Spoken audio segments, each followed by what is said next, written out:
Bang, bicara soal pemilih.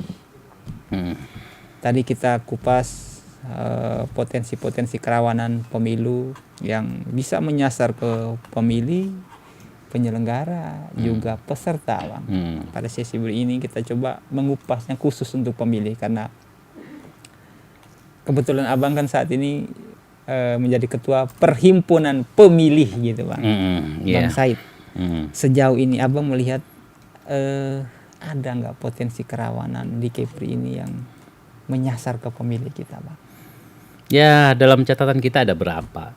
Misalkan pemilih itu ada namanya pemilih yang rawan. Pemilih yang rawan ya, Bang. Nah, pemilih rawan ini salah satunya adalah dia termasuk pemilih pemula. Pemilih pemula. Pemilih pemula itu ada 2 kategori. Ya. Satu, orang berdasarkan umur yang nanti akan berusia 17 tahun. Ya. Yang kedua, pensiunan TNI Polri. Oh iya benar. Itu yang pemilih pemula juga. Pemula juga mereka. Karena mereka selama ini belum pernah memilih. Iya. Nah, itu pemilih pemula. Kemudian ada pemilih yang di daerah terluar, terpencil.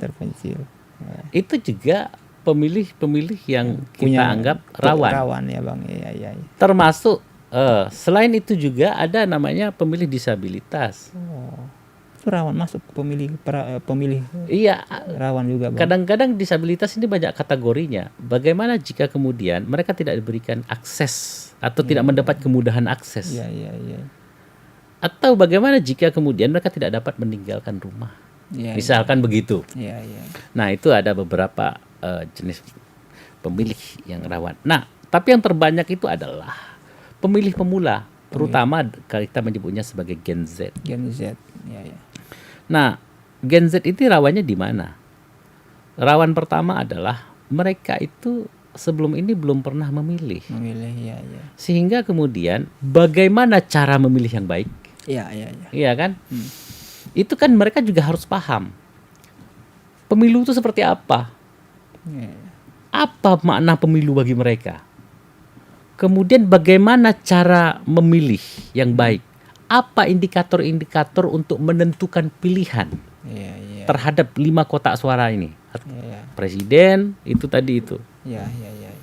Itu satu. Yang kedua, mereka juga selain soal pemahaman mereka, yang kedua, Gen Z ini kan karakteristiknya adalah mereka ini tidak bisa lepas dari handphone. Informasi mereka dapatkan dari handphone. Saya sering menyebut mereka manusia setengah handphone. Oh iya. Ya, jadi kadang-kadang yang disebutkan oleh tadi indeks kerawanan pemilu bahwa polarisasi masyarakat itu berangkat dari propaganda yang dimunculkan di media sosial. Yang itu terus mereka terima setiap hari tanpa ada pembandingnya. Jadi pemahaman mereka itu. Ini kan polarisasi bahasa halusnya, tetapi kenapa masyarakat terpolarisasi? Karena kadang-kadang memainkan sentimen saranya. Orang yang berbeda agama, orang yang berbeda suku, orang yang berbeda ras, orang yang berbeda golongan dibuat. Kalau sara kita memang dari dulu, maksudnya suku, ras, agama, antar golongan itu menjadi bagian kita, memang identitas kita. Tetapi yang dimunculkan sentimennya. Sehingga turunan dari situ ada yang menyebutnya sebagai politik identitas lah.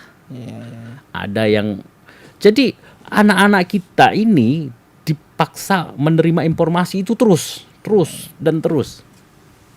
Sehingga kemudian mereka mungkin merasa aku ini grup cebong, berarti di sana kampret. Iya kan? Jadi polarisasi itu. Nah, sosialisasi terhadap Gen Z dan pemilih pemula, saya melihat hari ini baru Bawaslu yang memulai. Saya kemarin melihat mereka ada program Bawaslu Goes to School, ada. Jadi mereka memberikan penjelasan sosialisasi. Tapi teman-teman KPU dari semua tingkatan, saya tidak melihat mereka melakukan sosialisasi itu. Nah, padahal ini kan membutuhkan katakanlah sinergitas dengan semua pihak, apalagi KPU sebagai penyelenggara. Ya. Dan setelah saya juga sempat mencari berdiskusi dengan mereka, ternyata memang program sosialisasi ke Gen Z itu tidak ada di dalam program yang sudah terpola dari pusat. Nah, itu juga menjadi hal-hal. Nah, belum lagi misalkan tadi terhadap pemilih-pemilih yang lain lagi, misalkan pemilih yang gusuran. Seperti apa kita ingin memberitahu mereka? Mereka ini tidak tahu nih, ada ketentuan yang mengatur bahwa mereka boleh pindah memilih, atau mereka nama dan TPS mereka misalkan diatur ulang. Ini kan butuh, macam kan tadi misalkan ada orang gusuran dari sini ke sana, dia kan tidak semua dari satu titik menuju titik lain, tersebar kemana-mana. Sementara di tempat asal mereka berada di dalam satu TPS. Bagaimana ngaturnya itu? Oke. Nah, ini juga perlu menjadi perhatian. Belum lagi misalkan, tapi kalau yang ini misalkan orang dalam penjara, misalkan rumah tahanan ya, itu kan orangnya cenderung dapat dikoordinasikan karena mereka berada dalam satu tempat, ada yang mengkoordinasikannya, itu petugas di sana. Tapi kalau masyarakat ini gimana? Nah, ini adalah hal-hal yang tadi saya katakan kerawan-kerawan pada level pemilih juga. Terus bagaimana kalau misalkan masyarakat ingin pindah? Apakah masyarakat sudah tahu sekarang ada mekanisme dapat pindah memilih, misalkan begitu?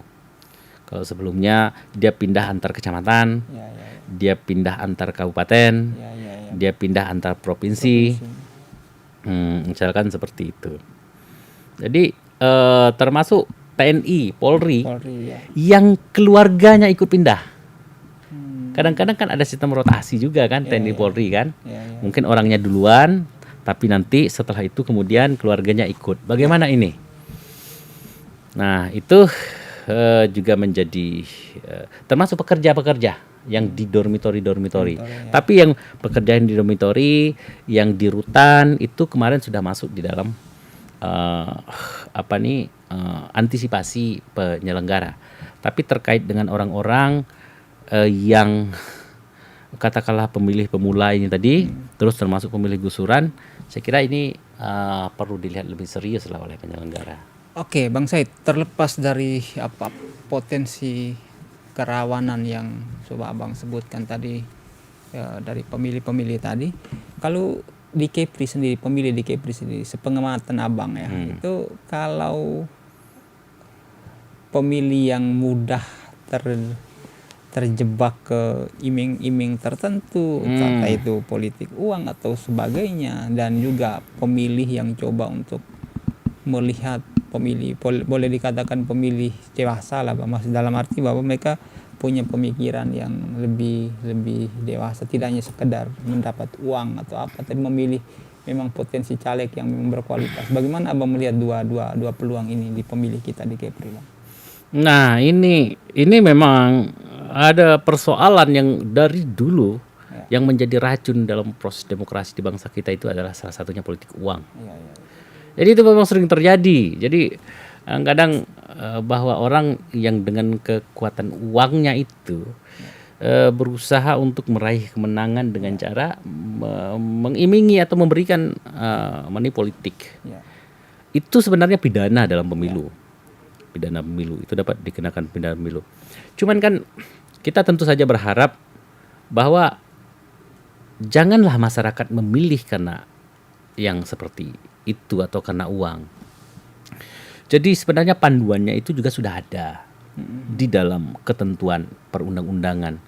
Dalam perundang-undangan itu ada penjelasan terkait dengan definisi kampanye. Apa itu definisi kampanye? Kampanye adalah kegiatan peserta pemilu untuk mempengaruhi pemilih dengan cara menyampaikan visi, misi, program, dan citra diri. Nah, sekarang kita lihat peserta pemilu itu sebenarnya parpol, DPD, dan presiden. Caleg itu adalah representasi dari parpol. Nah, seperti itu. Maka kita lihat dulu visi misi parpolnya apa, misalkan gitu. Programnya apa. Terus citra diri itu termasuk juga rekam jejaknya. Itu parpolnya. Orangnya yang mempresentasikan misalkan calegnya dari parpol apa, itu juga perlu diketahui. Jadi memilih itu sebaiknya itu karena lihat visi misinya, visi misi orangnya, visi misi partainya, programnya apa, seperti itu. Latar belakang rekam jejaknya apa. Lalu bagaimana orang kalau dia masyarakat ingin memilih berdasarkan, oh saya satu agama, saya satu suku, saya satu daerah, misalkan seperti itu. Tidak ada ketentuan yang melarangnya. Memang tidak ada. Hanya memang jika kemudian memilih berdasarkan katakanlah pertimbangan-pertimbangan yang saya sebutkan tadi itu, syukur-syukur kalau jadi calonnya itu sesuai dengan apa yang dijanjikannya. Tapi kalau belakangan kemudian kita melihat dia tidak komit dengan visi, misi dan programnya, kita memilih berdasarkan suku. Apa kita ingin mengatakan? Memang tak betul suku itu. Memang tak betul agama itu. Memang tak betul golongan itu tuh. Pembohong semua lah suku itu. Pembohong semua itu. Kan begitu lagi. Tapi kalau kita melihat orang ini berdasarkan visi, misi, program dan segala macam, si A itu memang tak betul. Benar. Jadi begitu. Kecenderungan masyarakat kita ini memang mereka memilih berdasarkan kedekatan suku, agama, ras antar golongan tadi. Itu tak kita nafikan juga. Itu juga menjadi bagian daripada misalkan Mas Tom adalah sahabatnya dari NTT misalkan. Saudara, kan? Ya kan seperti itu. Kalaupun ada rasa kita memilih tak ada masalah. Yang tidak boleh itu adalah menjelekkan yang lain. Jangan kita pilih saya karena yang lain itu bla bla. Itu yang tak boleh itu. Nah, masyarakat memang ada seperti itu pencenderungan. Cuman kadang-kadang elit politiknya sengaja mengkapitalisasi keinginan masyarakat itu, didorong sedemikian rupa sehingga kemudian dia mendorong faktor SARA tadi itu. Oke, Bang Said, kalau menurut Abang sih tren pemilih kita di Kepri ya, berdasarkan beberapa pemilihan beberapa periode terakhir itu lebih banyak memilih caleg berkualitas atau memang ke caleg berduit gitu Bang? Trennya Bang ya, tren. Saya belum memiliki referensi ya dengan data yang dapat dipertanggungjawabkan seperti itu, sehingga kemudian khawatir saya membuat sebuah kesimpulan yang serampangan dan terlalu terburu-buru. Tapi memang sepintas ya dapat kita lihat ya aspek pertama popularitas orang itu memang penting. Yang kedua ya ini tren orang memilih money politik itu juga menjadi fenomena tersendiri. Jadi kita dapat lihat misalkan dulu penyelenggara tahun Bawaslu sempatlah misalkan setiap orang kampanye adalah entah ngasih sesuatu yang di luar ketentuan. Jadi minyak goreng saja misalkan memberikan sembako dan segala macamnya itu tidak boleh, itu masuk kategori money politik. Di Karimun misalkan ada yang memberikan parabola. Itu termasuk money politik. Kemudian ada yang memberikan alat rebana, itu money politik. Yang boleh itu adalah memberikan cenderamata yang harganya kalau dulu itu tidak boleh lebih dari 60.000. Dan ketentuan barang-barangnya itu ada. Misalkan baju, ada beberapa itu alat-alat, bukan alat peraga ya, bahan kampanye namanya. Jadi itu ada bahan-bahan kampanye itu yang dapat diberikan tapi tidak boleh melebihi dari harga 60.000. Cuman dalam prakteknya kan banyak sekali kita melihat orang kalau ada, dan masyarakatnya juga mungkin mendorong, dan politisinya juga para caleg itu juga mungkin berusaha untuk memenangkan hati di tengah persaingan yang sangat sengit dengan calon yang lain. Jadi begitu. Jadi orang ini kalau orang ini dapat misalkan memilih orang lain, kalau dapat kita ubah meskipun apapun caranya, kita ubah itu hati mereka itu. Misalkan dengan yang iming-iming begitu. Ini menjadi sebagai fakta dan fenomena yang terjadi memang. Iya. Dan kita khawatir sebenarnya jika ini terus berlangsung, maka caleg kita yang kita pilih kualitasnya tidak lebih baik dari yang kita harapkan. Oke. Dan orang-orang yang seperti disampaikan tadi, yang memiliki komitmen tinggi tapi mungkin belum memiliki kemampuan ekonomi yang kuat, akhirnya mereka tergerus dan tercampakkan begitu saja. Nah, makanya inilah pentingnya kita sama-sama untuk mengawal proses ini, pemilu ini, agar pemilu kita ini bermartabat, agar pemilu kita ini berkualitas, sehingga orang-orang yang mungkin yang menjadi wakilnya nanti betul-betul orang yang sesuai dengan harapan kita. Kan kalau seandainya kita memilih orang tanpa embel-embel, Mas Tommy misalkan saya caleg nih, Mas Tommy bilang, saya bilang, Pak Tommy, saya ini mohon dukungan Bapak. Ya, kalau misalkan Bapak mau berkenan, ya ini ada sedikit uang bensin, uang sedikitnya itu ada 300-400 juga nih kan. Nah, itu sudah money politik nih kan, misalkan seperti itu. Mas Tommy dapat memilih dua sikap. Karena kenal baik sama saya, Pak, saya tidak butuh atau saya tidak perlu uang Bapak untuk memilih Bapak, tapi Bapak perhatikan betul komitmen untuk menjalankan amanah ini dengan sebaik-baiknya sesuai dengan program itu. Atau opsi yang kedua sikapnya, oh iya Pak, saya memang sudah ini, tapi ya kalau memang Bapak ingin memberikan, berarti ini memang rezeki anak soleh. Gitu.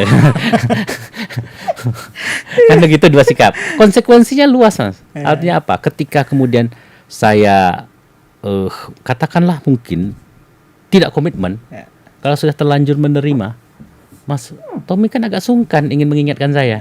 Iya benar. Oh enggak, tak mungkin bilang, Pak Said kemarin kan ngomongnya begitu. Terus kalau saya Mas Tommy udah ngeluarin uang, saya bilang, saya kan kemarin udah bayar. Iya. Tapi kalau Mas Tommy bilang, Pak Said, saya kemarin sudah di awal saya katakan, saya mendukung karena memang programnya dan minta Bapak untuk melaksanakan ini secara konsisten. Bapak bisa marahin saya tanpa kehilangan harga diri. Itu. Jadi kedaulatan kita itu betul-betul harusnya yang 5 tahun sekali ini kita manfaatkan. Berapa sih paling banyak itu? 300-400 ya. Dan segitu. Tapi kemudian kita harus tunduk kan di bawah. Tapi kalau seandainya kita berikan pesan-pesan yang katakanlah elegan untuk mereka tanpa kita harus menerima, kita pun membangun hubungan yang setara. Jadi begitu harapan kita. Jadilah pemilih yang cerdas, karena kita membutuhkan orang-orang ke depan, wakil-wakil yang memang wakil maupun pemimpin di level nasional yang dapat membawa bangsa kita ini, membawa negeri kita ini ke arah yang lebih baik. Baik Bang Said, sebetulnya kita masih banyak ngobrol ya Bang, tapi kita dibatasi oleh waktu, dan saya kira ke depan mungkin saya akan mengundang Bang Said lagi untuk hadir di studio kami, entah di meja ini atau bersama dengan beberapa narasumber lain ya Bang. Biar enak, sebenarnya kalau ada narasumber yang lain itu bisa ada dinamika. Baik ada. Bang Said ini kan perkenalan awal kita lah setelah Abang tidak lagi menjadi penyelenggara. Baik Bang Said, terima kasih ya untuk informasi dan juga waktunya. Di sela-sela kesibukan Abang masih mau jadi narasumber kami. Bang, di akhir dari obrolan kita saya ingin meminta Abang untuk memberikan semacam closing statement, pesan-pesan kepada Tribuners juga warga masyarakat Provinsi Kepulauan Riau. Silakan Abang. Baik, para Tribuners sekalian, pemilu itu hanya dilaksanakan 5 tahun sekali. Pemilu itu seperti saya katakan itu sebagai sarana kedaulatan rakyat. Jadilah kita rakyat yang berdaulat. Jadilah kita orang yang betul-betul dapat memiliki kendali penuh atas pelaksanaan ini, bukan orang yang dikendalikan. Karena sejatinya pemilu ini dapat menentukan arah bangsa kita ke depan. Karena itu, jadilah pemilih cerdas agar bangsa dan negara kita lebih maju dan lebih baik. Demikian yang dapat saya sampaikan. Baik Bang Said, terima kasih.